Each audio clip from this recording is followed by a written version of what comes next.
यह आदमी बिस्तर पर आराम से सो रहा था। तभी एक अजीब सा कीड़ा आकर उसके कान में घुस जाता है, जिससे उस आदमी को बहुत ज्यादा दर्द हो रहा था। पास में उसकी पत्नी सो रही थी, लेकिन वह उस पर ज्यादा ध्यान नहीं देती और सो जाती है। वो आदमी भी कुछ देर बाद नॉर्मल हो जाता है। अगले सीन में एक लड़के को दिखाया जाता है जो गहरी नींद में था। एक कीड़ा ऊपर से उसके बिस्तर पर गिर जाता है और उसके कान में घुसने की कोशिश करता है, लेकिन घुस नहीं पाता क्योंकि उसके कान में हेडफोन लगे हुए थे। कीड़ा लड़के के नाक में घुस जाता है, लेकिन तभी लड़के की आंख खुल जाती है और वो उस कीड़े को नाक से निकालकर बाहर फेंक देता है, पर वह कीड़ा लड़के के हाथ में घुस जाता है। आवाज सुनकर लड़के की माँ भी उसके कमरे में आ जाती है।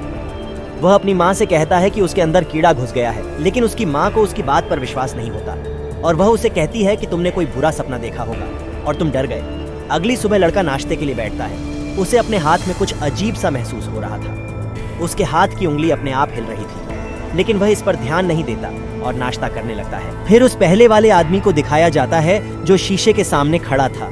वह देखता है कि उसकी आंखें अजीब तरीके से घूम रही हैं।